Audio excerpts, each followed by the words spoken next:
This is Module 3 of your ICT subject or Empowerment Technology subject.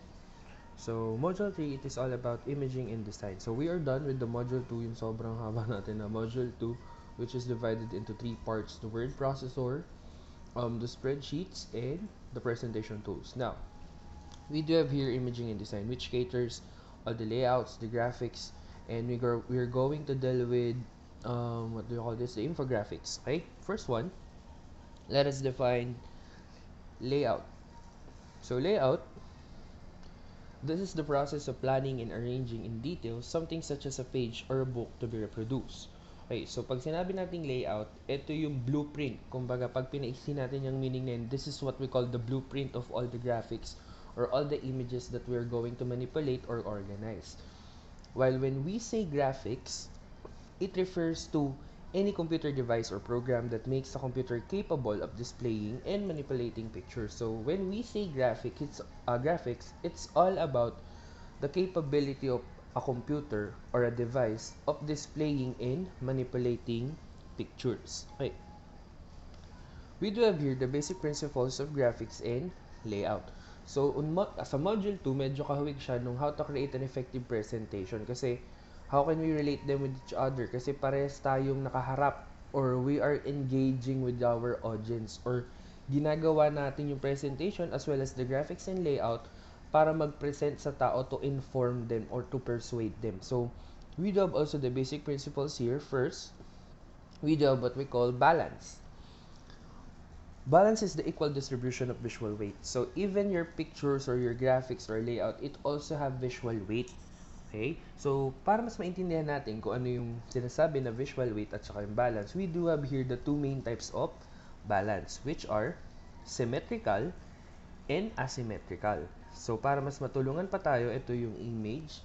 So pag symmetrical image, kung napapansin nyo, yung picture niya dyan sa baba, which is yung words play, equally distributed ang text from left to right and from top to bottom of the center. So, maayos yung pagkaka-distribute at saka well-coordinated or yung contrasting yung kulay.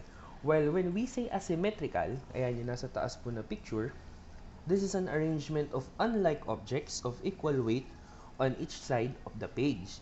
So, kung napapansin nyo, doon sa left side, meron tayong nandyan yung text, while the other one, meron tayong tinatawag din na parang white space or yung blank space o yung dead air. Kumbaga sa role play ninyo or sa mga pinanood nyo sa theater, so meron siyang parang white space doon. So, asymmetrical kasi sa kabila, wala namang text na nakalagay. Unlike dun sa symmetrical, pantay na pantay. Kung ano yung parang nakikita mo dito na texture or na element, meron din siya dun sa kabila. Dun naman sa asymmetrical, doon sa other side meron ganito, tapos doon sa kabila naman may element na ganito o wala naman. Okay? So, ibig sabihin parang hindi lang siya pantay, pero hindi, it doesn't mean naman na mali. Parehas yan na tinatanggap sa paggawa ng graphics at saka layout. Now, second one is proximity. Proximity, sabi niya, related items be grouped together, be moved physically close to each other so that they appear as one cohesive group rather than a bunch of unrelated bits. So, para mas matulungan tayo maintindihan kung ano ang proximity, ito yung dalawang picture. Okay? The first one, yung may Mermaid Tavern, that is a business card, while yung Learn to Dance, that is a poster. Okay? Kung napapansin nyo, mali daw na practice natin ang paggawa ng business card na nakakalat yung mga information.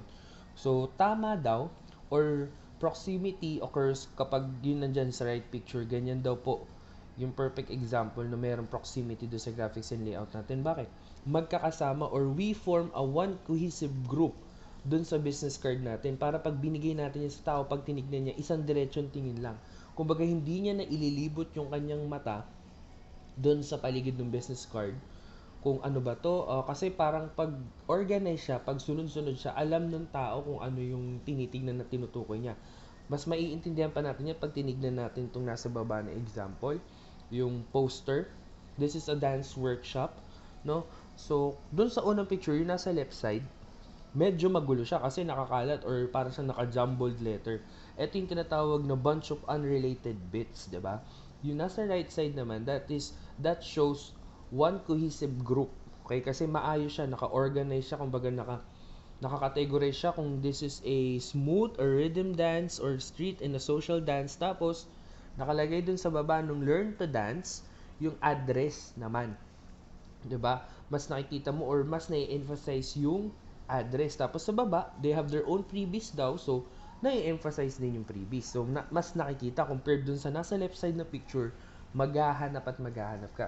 And also, in addition to that, proximity, it talks about the space between each words na nakalagay dun sa pinaka-pattern o pinaka-text area po ninyo. Okay? Next one. We do have here alignment. When items are aligned, the result is stronger cohesive unit. The basic purpose of alignment is to unify and organize the page or the graphics or the layout.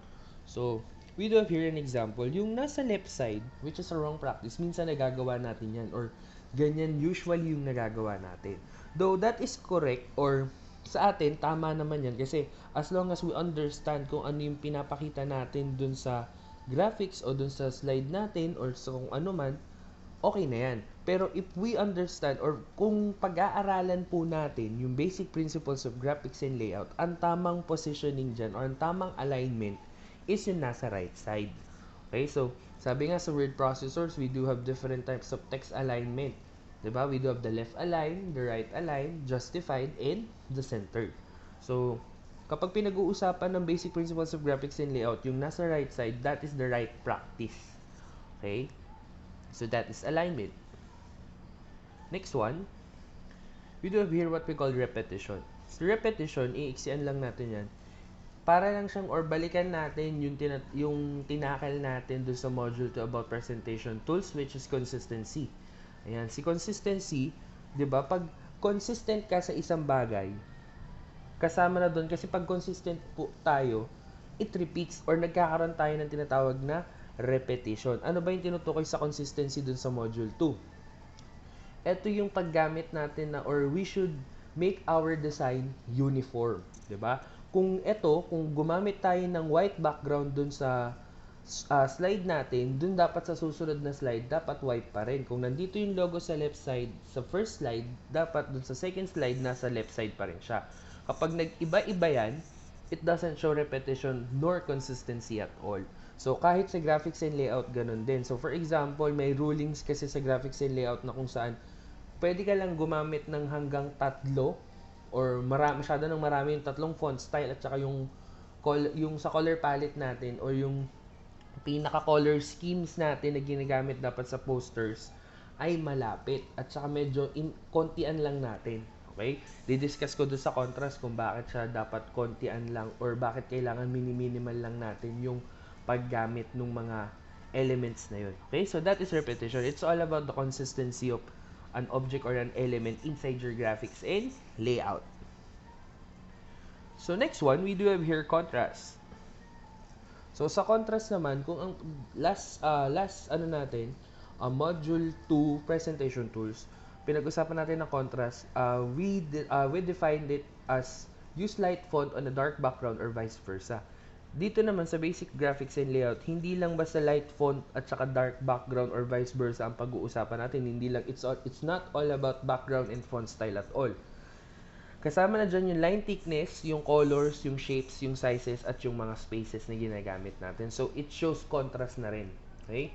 So, balik tayo sa tanong ko kasi sabi ko, ma-explain ko siya dito sa may contrast. Bakit kailangan natin ng tatlo lang or inililimit natin ng bahagya ang paggamit ng font style, ng mga kulay, ng mga object? Syempre, information kasi yung binibigay natin or graphics or nagle-layout kasi tayo. Though maganda na may design, balikan ulit natin yung presentation tools, di ba? Nakalagay doon visuals, yung magbigay tayo ng pansin doon sa visuals. Anong nakalagay doon sa visuals?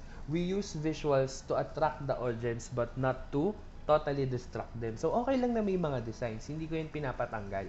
Pero ang mahalaga, kailangan may kaugnayan yung design sa'yo doon, lalo sa pag gumawa tayo ng infographics, tapos yung mga kulay, parang hindi sila nag-aaway-away, even the font style. Okay, kasi minsan kapag medyo striking ang mga kulay tapos yung mga font style natin masyadong mga fancy, medyo nagbibigay siya ng confusion at saka ng distraction sa mga audience at sa mga nakakakita. nung mga ginagawa nating graphics and layout. Okay? So, yun yung first part. Yun po yung first part natin, which is the basic principles of graphics and layout. Ngayon, bibigyan ko naman kayo ng tips, okay? Or key points on how to create a good infographics. Ano nga ba yung infographics? So, ang infographics natin, this is like a modernized advertisement or a modernized poster, na kung saan we are informing people with the use of different objects or elements or what we call graphics. That's why it is called infographics. Okay, so we are still putting information or relevant facts, tapos nilalagyan natin siya ng mga graphics para mas kaaya-aya o mas nakikita or mas nakakapukaw ng atensyon sa mga nakakakita. Okay, so here are some of the tips para maging kapansin-pansin ng mga infographics natin. First, be unique. Okay? So, sabi dyan, design something unique that will capture the attention of the audience you are seeking to draw in. So, yan. May mga images po tayo dyan na kung saan makikita nyo yung evolution niya o yung pagiging mas maayos niya from this simple, magiging ganito siya kaganda, pero makikita mo na nai-a-apply niya yung bawat dinidiscuss ko. So, at first, ayan, yung example natin, the top 5 most active Twitter moments. Pwede naman niya yan usually talaga ilista.